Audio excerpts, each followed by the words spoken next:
Trauma y alma. El enfoque psicoespiritual del desarrollo humano y su interrupción. Capítulo 1.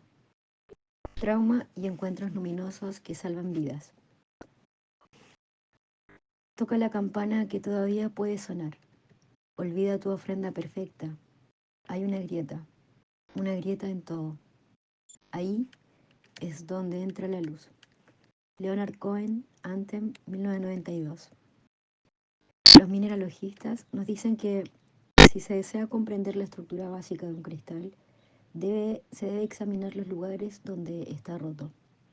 En este capítulo presento una serie de casos en los que las experiencias traumáticas han roto el cristal de las vidas continuas, por lo demás cohesivas, de las personas y han dejado entrar una luz misteriosa. Los lugares rotos o las líneas de división representan lo que llamamos momentos de disociación, y la disociación es algo que hace la psique en respuesta al trauma. Para protegernos del impacto total de la experiencia, que es insoportable, diferentes aspectos de la experiencia traumática, sensación de afecto, imagen, se fragmentan, se dividen en compartimentos y se codifican en redes neuronales segmentadas en el cerebro. Ver Vandenok 2008. De esta manera, se les impide unirse en un todo significativo. Después de esto ya no tenemos sentido para nosotros mismos. No podemos contar nuestra propia historia con una narrativa coherente. La poeta Emily Dickinson lo expresa así. Hay un dolor tan profundo que traga la sustancia. Luego cubre el abismo con trance para que la memoria pueda dar la vuelta, cruzar sobre él como dentro de un desmayo, ir a salvo, donde un ojo abierto lo dejaría caer, hueso por hueso. El trance traumático del que habla el poeta es algo que llena el sistema de cuidado del self, el sistema de autocuidado, Colchet 1996. Los casos presentados en este capítulo tienen unos telos o propósitos que probaremos ahora y que a lo largo del libro progresará como apoyo para una hipótesis tentativa. La que dice que si el propósito del sistema de cuidado del self para mantener un núcleo inocente del yo fuera el sufrimiento de esta realidad manteniéndolo a salvo en otro mundo. Además, este núcleo inocente del self tiene un núcleo dentro de la personalidad humana, que a menudo se refiere al sistema defensivo que codicia el abismo que con trance intenta derrumbarse. Es el niño inocente de todo, el yo del ser más impactado con el sufrimiento de la realidad. Esta protección tiene valor de supervivencia para el individuo, amenazado por un entorno traumático, lo que resulta problemático a largo plazo porque el crecimiento psicológico depende de un proceso relacional a través del cual el núcleo inocente del yo experimenta gradualmente una experiencia. Las defensas disociativas evitan esto y, por lo tanto, comprometen el desarrollo personal. El sistema de cuidados del self emplea ciertas fuerzas poderosas que están en el inconsciente a nivel colectivo y arquetípico. En su función de secuestrar al núcleo vulnerable del self, las personas que tienen el self fragmentado no experimentan esto. Son poderes transegoicos y, por lo tanto, la persona en trance o fragmentada violentamente en el mundo interior para quien actúa a su vez, a menudo se experimentan como espirituales o luminosos. El inconsciente que Jung llamó colectivo o arquetípico. Estos poderes transegoicos intervienen en las fuerzas proteicas que vienen al rescate de la psique en la disociación traumática. Se nos da una visión del interior oscuro de la realidad psíquica, donde de otra manera los daños permanecerían invisibles. Los poderes visibles reciben. Estos poderes tienen propósitos normalmente defensivos y sin ayuda de esto conduce al funcionamiento del ego psíquico, pero en momentos críticos, trauma, son reclutados por patología y apoyo a la vida no vivida. Lo que he llamado poderes transegoicos son visibles en los sueños y en otros procesos de psicoterapia. Estas presencias personificadas se encuentran en los productos imaginativos de la psique humana durante el periodo de los casos de este capítulo y los demás. Como descubrirá el lector, las personas con una historia con trauma infantil con frecuencia parecen tener acceso a estados alterados en los que están sintonizados, por así decirlo, con frecuencias que la mayoría de nosotros no podemos ver ni oír. Más de ellos aparentemente tienen habilidades paranormales genuinas. Reiner 2004 y 2006. El mundo de los espíritus, por lo demás invisible, les parece más accesible, y sus sueños son a veces dramas arquetípicos como algo salido de películas de ciencia ficción como Star Wars o sagas mitopoéticas como El Señor de los Anillos. Algunos tuvieron encuentros que les salvaron la vida con el lado positivo de la voz luminosa o una presencia que les ha sido icónica en un momento de grandes procesos, como el ángel de la guarda, y dan una especie de seguridad interior que ningún otro ser humano le ha proporcionado jamás.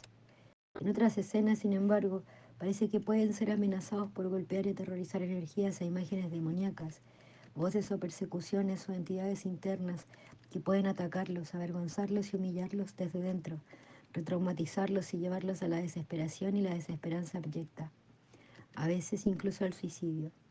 Ya sean positivos o negativos, estos poderes libidinales o agresivos volcánicos e impersonales son las expresiones no transformadas, por lo tanto mitológicas, de lo que Winnicott y otros teóricos de las relaciones objetales llaman omnipotencia infantil. Pero también parecen ser más que eso. Son los representantes personificados de fuerzas arquetípicas universales y como tales parecen estar ordenados por arquetipo central con una noble inteligencia. En este sentido, la omnipotencia infantil tiene una especie de orden implicado. Verbom 1980, que se despliega en patrones predecibles.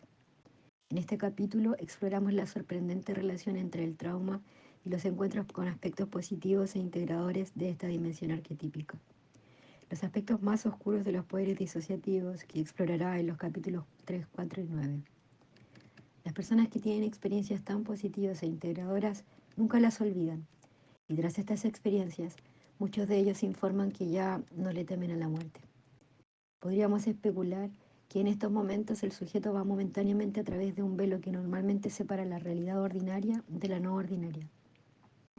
Esos momentos brindan destellos o indicios de una dimensión trascendente o inefable de la experiencia humana. El descubrimiento de la psicología profunda del mundo espiritual. Muchos de los pioneros de la psicología profunda han descrito fenómenos espirituales, repentinamente visibles a través de una brecha creada por el trauma, aunque sus descubrimientos han permanecido al margen de la teoría aceptada. Por ejemplo, hace 100 años, el gran psicólogo estadounidense William James describió las experiencias que parecen rompernos, trauma, y también abrirnos a otra dimensión de la experiencia que nos inclinamos a etiquetar como conmovedora o espiritual. Brevemente, todos los hechos que tengo en mente pueden describirse como experiencias que no significan inmortalidad o la muerte del cuerpo. Me refiero al de una vida inesperada que sucede a la muerte. Por esta terminación como la muerte en ciertos procesos mentales dentro de la experiencia del individuo, procesos que corren al fracaso y en algunos individuos al menos terminan en la desesperación. El fenómeno es el de nuevos rangos de vida que tienen éxito en nuestra mayoría, momentos desesperados. Hay recursos en nosotros a los que el naturalismo, con sus virtudes literales y legales, nunca aprecia, posibilidades que nos dejan sin aliento de otro tipo de felicidad y poder, basado en renunciar a nuestra propia voluntad y dejar que algo superior trabaje para nosotros. Y estos aparecen para mostrar un mundo más salvaje de lo que la física o la ética listea pueden imaginar. James, 1997. En la misma conferencia, James continúa diciendo que encuentra que las diversas características relativas a la personalidad dividida, fragmentada, demostraron que odia a Charcot, y otros brindan la evidencia más fuerte hasta ahora para nuestro trabajo a un mundo espiritual más amplio o medio ambiente para el cual somos partes. Sus hallazgos apoyan la visión binocular de dos mundos que estamos tomando en este libro. En una palabra, el creyente es continuo en su propia conciencia, en cualquier caso, como un yo más amplio del que fluyen las experiencias salvadoras. Aquellos que tienen tales experiencias de manera lo suficientemente clara y lo suficientemente a menudo como para vivir a la luz de ella, permanecen indiferentes a la crítica de cualquier parte que venga. Han tenido su visión y saben, eso es suficiente, que habitamos un ambiente espiritual invisible del cual proviene la ayuda.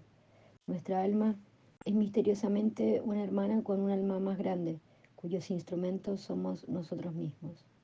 James, 1997. Y sugiere James que estos dos mundos a menudo son potenciados por la experiencia traumática. En sus lecturas, Lowell de 1896, James concluye: si hay poderes supernormales acoplados, es a través del yo agrietado y fragmentado que entran. Citado en Taylor, 1984. Más tarde, Ferenczi hizo un descubrimiento similar bastante independiente al de James. Registrado en su Clinical Daily, Ferenczi, 1988, mostró que ciertos poderes primordiales, desde hace mucho tiempo dormidos, que fueron despertados por el trauma. En momentos de gran necesidad, dijo, cuando el sistema psíquico demuestra ser incapaz de una respuesta adecuada o cuando estos órganos psíquicos específicos han sido violentamente destruidos, entonces los poderes psíquicos primordiales se despiertan y ganan.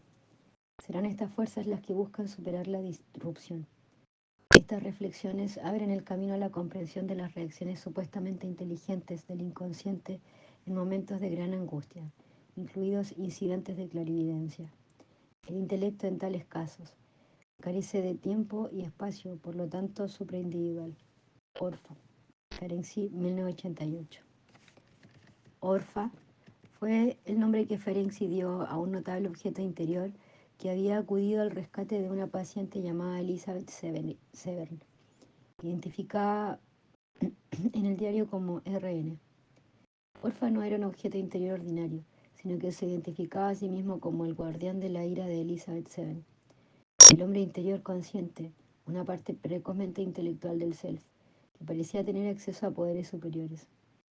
Ferenczi, en su parte, Ferenczi y su paciente fueron capaces de reconstruir las actividades vivificantes de este notable objeto interior.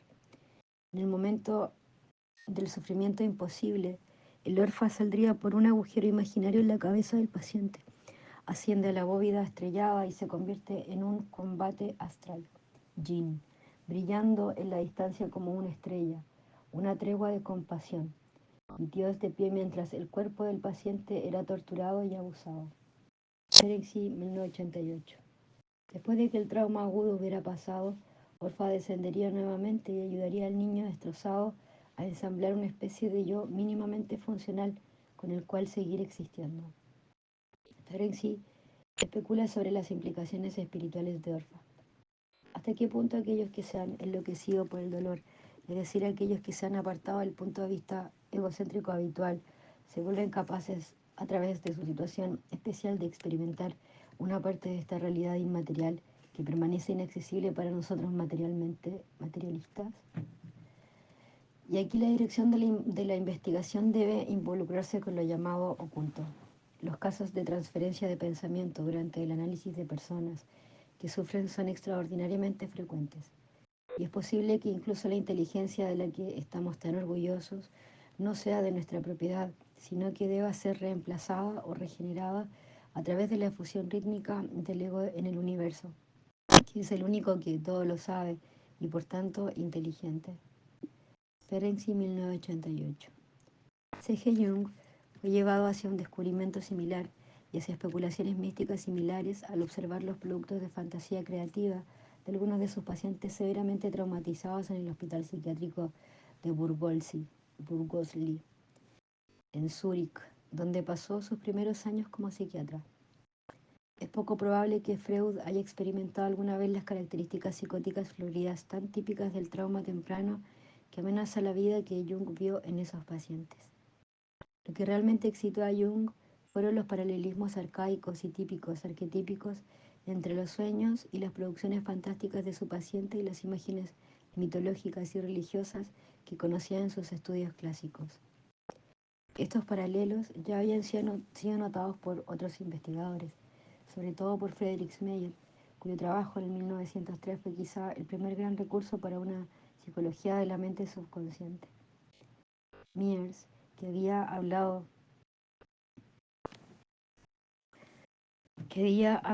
de una función mitopoética del inconsciente disponible en vislumbres de otro mundo, es decir, un estrato más profundo de la mente subliminal, que a veces se activa en casos de disociación severa. Tanto James como Jung vieron aquí la posibilidad de que otro mundo de realidad pudiera brillar a través de este estrato profundo del inconsciente. La idea de que las imágenes mitopoéticas representan un mundo diferente de la realidad psíquica, Fue el doloroso descubrimiento de Jung durante el tiempo de desesperación posterior a su ruptura con Freud y se registró en el Libro Rojo. En su imaginación activa, Jung trató a los poderes invisibles de sus sueños y visiones como reales. Habló con ellos y ellos respondieron, a menudo con información y sabiduría que Jung no conocía conscientemente. La relativa autonomía de estos poderes psíquicos personificados era algo demasiado familiar en los pacientes psicóticos de Jung, pero la idea de que tales poderes podrían ser organizados por motivos significativos que tienen que ver con el alma humana, eso era otra cosa. Freud no podía seguir en este territorio mito poético. Freud reconoció que nuestros instintos básicos, Triebe, se superaban a sí mismos como representaciones mentales, pero dudaba en atribuirles algún tipo de realidad ontológica. En cambio, llamó a su realidad psíquica una forma particular de existencia, que adquirió su carácter de realidad del innegable poder del inconsciente. Ver Lowewald, 1978. Aunque aparentemente real, este mundo, dijo, no debía confundirse con la realidad fáctica o material, es decir, el mundo del ego. De ahí que Jung se convirtiera en un hombre de dos mundos. Mientras Freud insistía en que se redujera la realidad psíquica en lo posible a un mundo donde estaba el id, yo seré yo. Esta diferencia es fundamental para evaluar las contribuciones relativas de Freud y Jung a una psicología de la experiencia religiosa. Para Jung, la realidad psíquica tiene una capa colectiva y también una experiencia individual, una experiencia espiritual con este mundo que es bueno para el alma. Para Jung, la realidad psíquica tiene una capa colectiva y también una experiencia espiritual con este mundo que es bueno para el alma. Encuentros con el misterio. Las siguientes historias personales, varias de mi propia práctica, describen los encuentros con los misteriosos poderes que residen en la capa colectiva de la psique. Cada uno fue constelado por una experiencia traumática. Mi primer ejemplo es una historia sobre la que he escrito en otro lugar. Kolchet, 1996.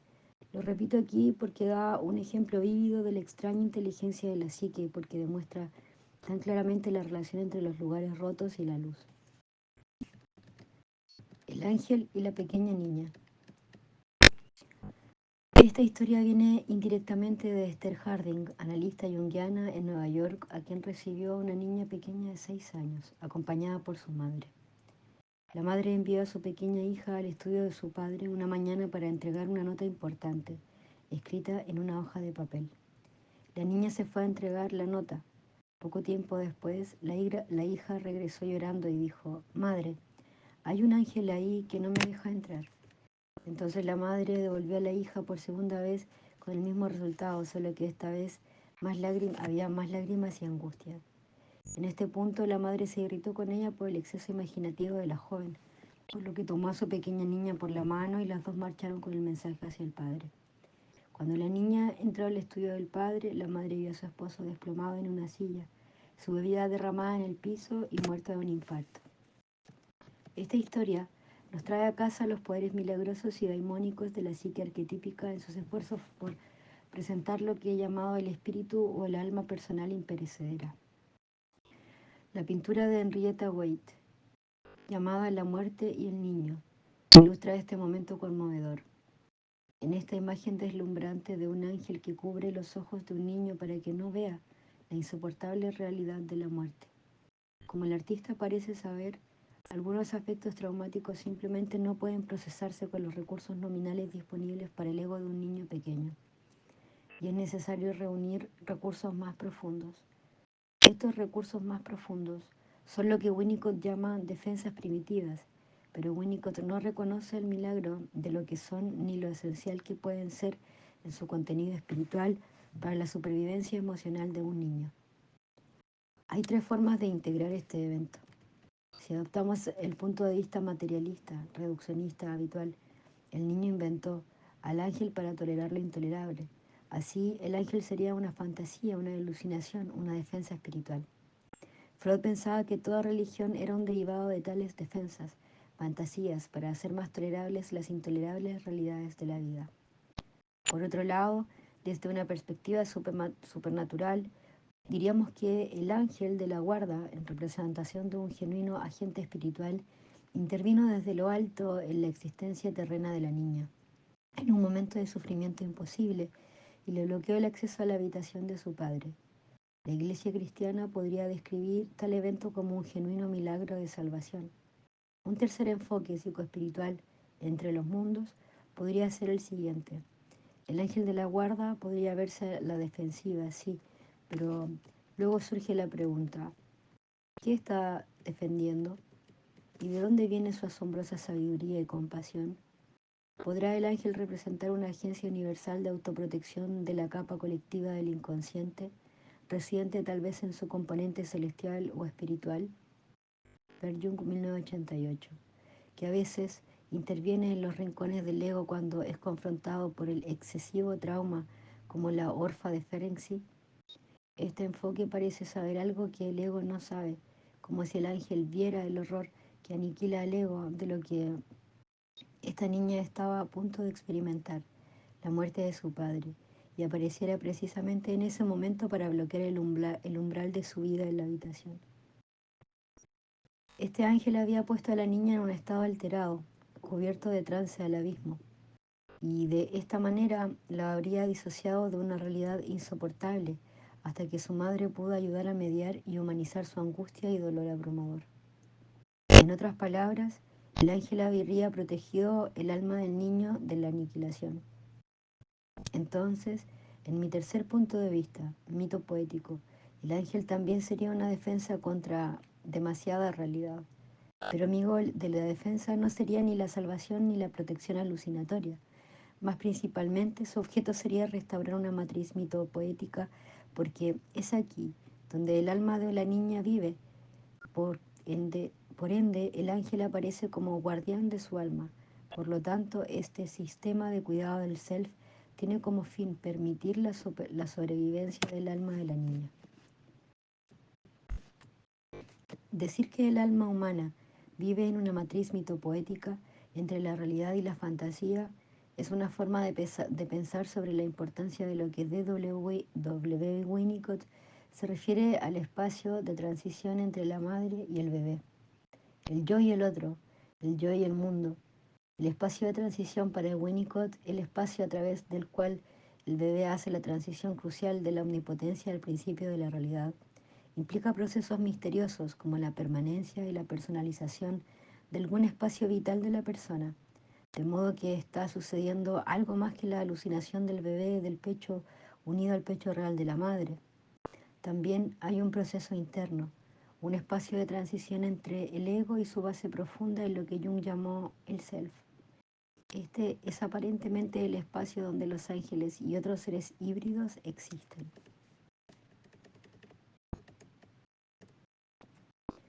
Este punto de vista, en este punto de vista, tal vez el ángel de mi pequeña niña proporcionó una imagen transicional, un intermediario en ausencia de uno exterior. En este momento de disociación, tal vez esta realidad interior sangra a través de una ruptura disociativa en la realidad exterior y aparece como un ser externo. Este mito de la sangre poética eventualmente cubre y tapona la herida imposible con una historia universal, antes de que pueda comenzar la historia personal. Pero al hacerlo, le da al ego de la niña algo a lo que aferrarse, algo conmovedoramente verdadero acerca de la necesidad del alma en este momento, es decir, alguien más que una madre real en este momento. Uno podría preguntarse, ¿cómo metaboliza un niño la realidad de la muerte de su amado padre sin importar cuán adecuada sea la mediación externa? ¿No somos todos huérfanos de lo real en este sentido? ¿Y no todos tenemos historias mitopoéticas espirituales que proporcionan una matriz de significado para ayudar a nuestras almas en el ser al borde de ese abismo aterrador llamado muerte?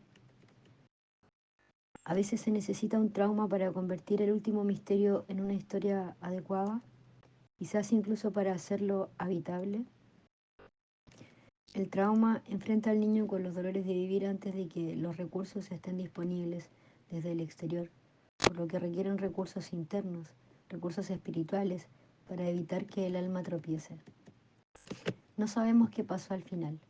No sabemos si esta pequeña niña habría sido una de las huérfanas de lo real de Goldstein o no, si la mediación empática de la madre de esta experiencia fuera adecuada y se encontrara ayuda para metabolizar este trauma a través del juego y la atención imaginativa a los sentimientos e ideas de la niña, entonces el ángel de la guarda habría captado su propósito como proveedor temporal de una matriz mitopoética para el alma. Eventualmente, ella se había retirado al fondo inconsciente.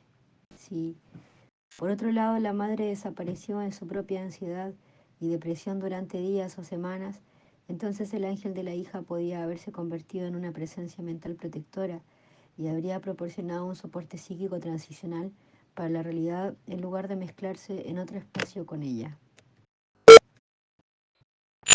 Entonces, el ángel habría supervisado la encapsulación de la experiencia traumática, de modo que las sensaciones, los afectos y las ideas asociadas con ella en ese momento se habrían aislado de los procesos nominales de codificación de la memoria.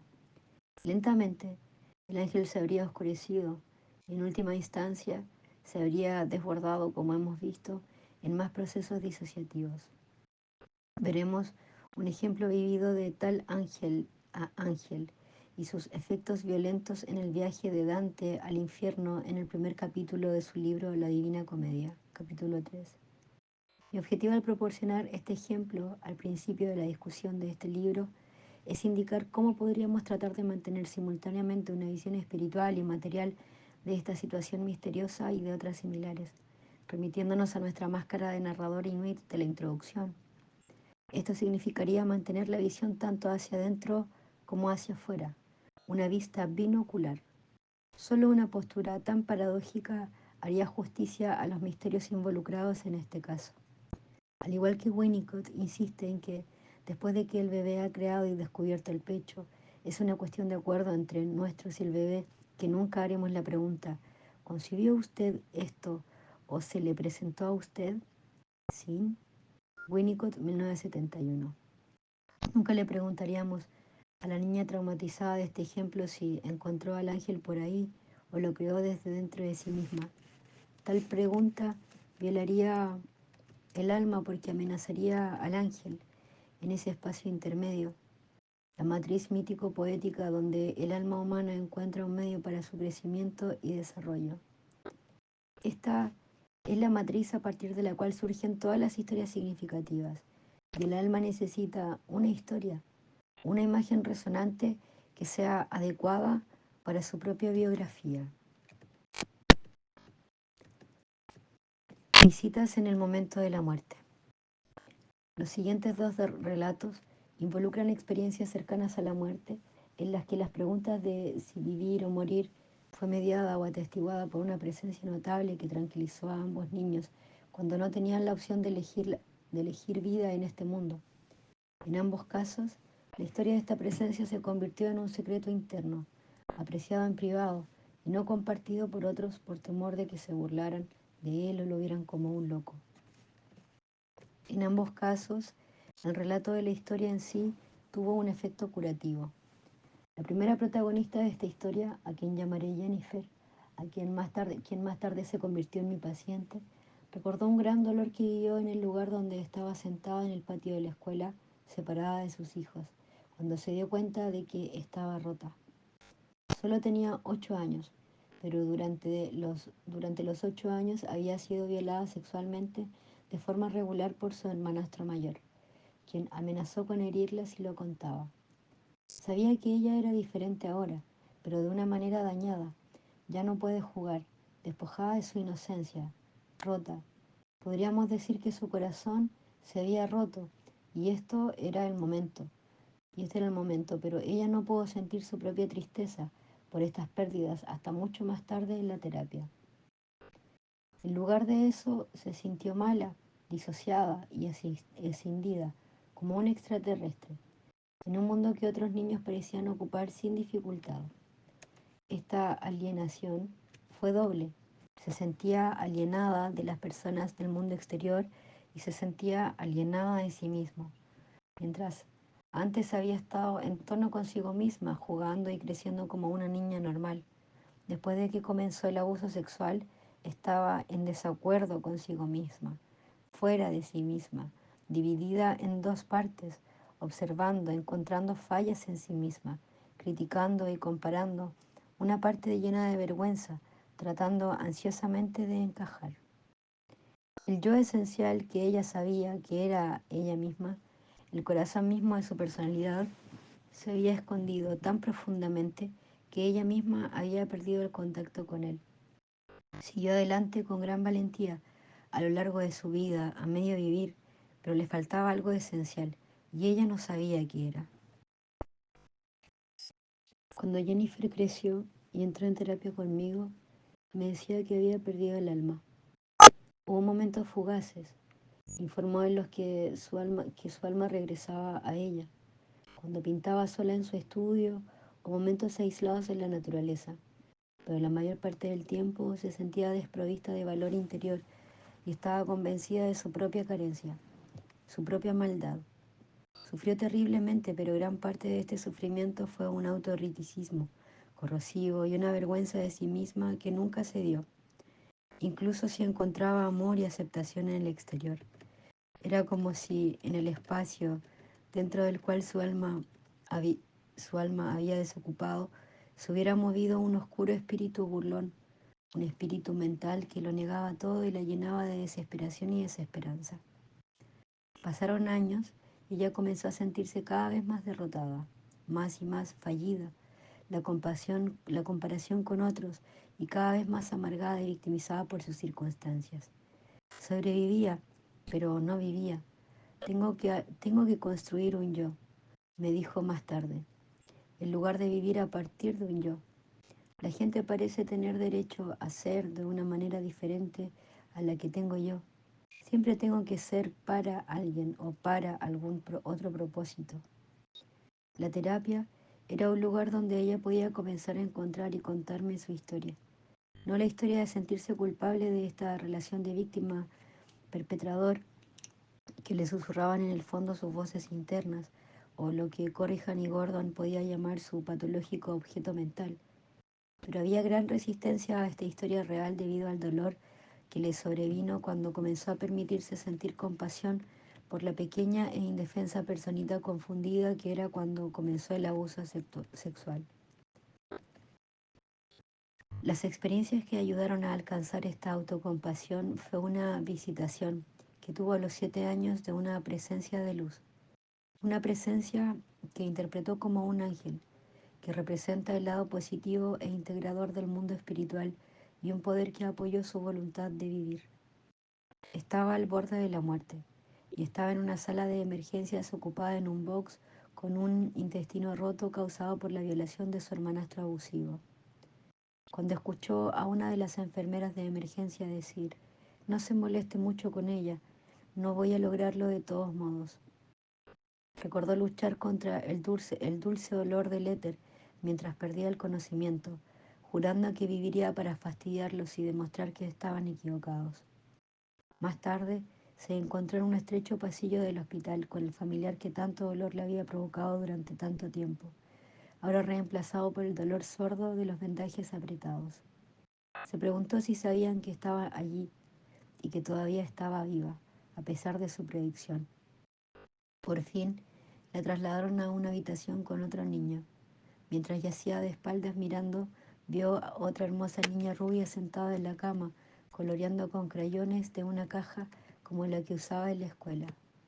Fue entonces cuando tuvo la idea de que podría haber alguna razón para seguir luchando. Aunque había cerrado los ojos, la imagen de los grandes crayones de colores brillantes se quedó con ella y la necesidad de hacer una imagen. ¿Puedo colorear? Ella preguntó. Quiero colorear. Su tenacidad impresionó a las enfermeras y la dejaron intentar. Ella se convirtió en su pequeña maravilla, la recuperación milagrosa, pero su recuperación no duró. Ahora era meses después, un invierno muy frío después de la luna. Estaba sola en un espacio sombrío e intemporal, un capullo de fiebre y dolor por la recurrencia de la peritonitis.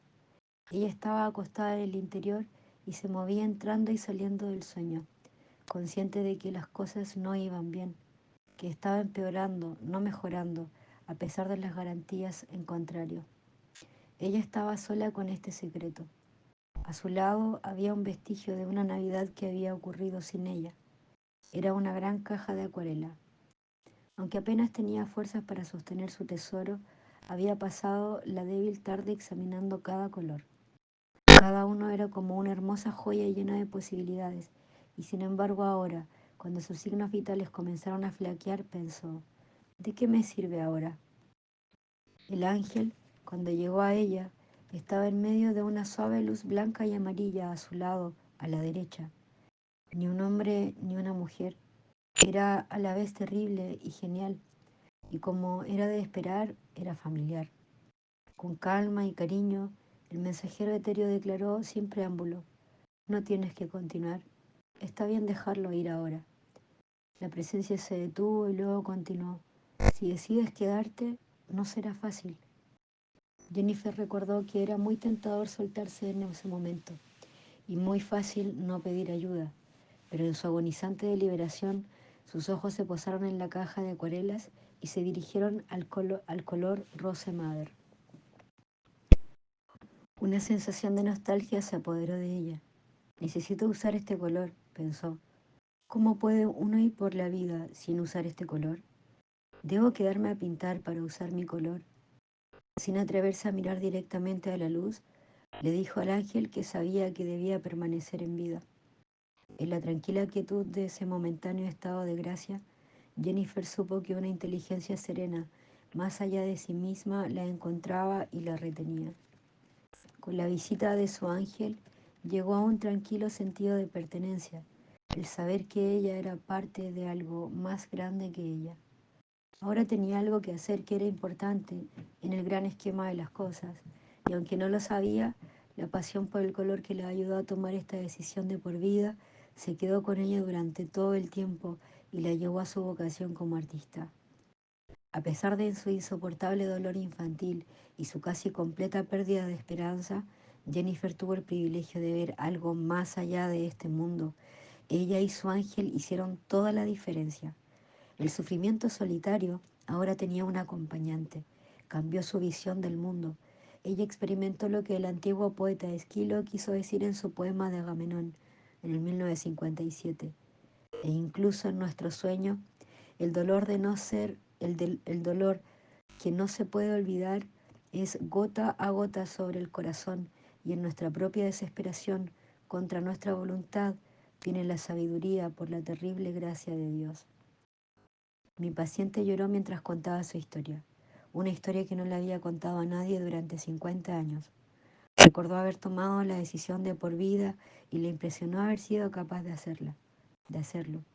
El acto de que mi espíritu angelical la visitó y atestiguó sus enfermedades como un camino hacia la muerte, le hizo saber que había una historia más grande sobre su vida que la mía, una que ella pudo ver cuando tenía 7 años, es decir, que ella estaría bien si se dejaba deslizar por la suave pendiente hacia la muerte. Todo lo que ella la conmovió profundamente. Todo lo que a ella la conmovió profundamente. Su relato de la historia me conmovió, una especie de conmovedora sabiduría, y el alma entró en la habitación, y ambos fuimos cambiados por ello. Comentarios. Si tuviéramos que tratar de explicar la experiencia de mi paciente con una comprensión teórica que uniera dos mundos y que dejara espacio tanto para la psique como para el espíritu, podría ser algo como esto. Abuso sexual por el hermanastro de Jennifer fue una experiencia desgarradora que alteró la vida. Por definición traumática porque abrumaba las capacidades integradoras de su ego inmaduro y por lo tanto estaba disociado, es decir, desconectado de la continuidad de su ego en desarrollo. La construcción de la identidad. A partir de este momento, el espacio transicional, Winnicott, de su devenir persona fue cancelado. Su vida en curso ahora albergaba una brecha, una interrupción en el desarrollo del ego. Ella describió esto como roto. A través de esta brecha, podríamos imaginar que algún espíritu animador que ella había conocido previamente como su alma escapó de la unidad de su cuerpo-mente, desapareciendo en lo desconocido. Sin embargo, a través de esta misma brecha, en el momento más oscuro, vislumbró una presencia que parecía preocupada por ella y la historia de su vida. Este ángel parecía mantener el ego de Jennifer en ser, incluso en las horas más oscuras, una presencia en la ausencia de cualquier persona humana.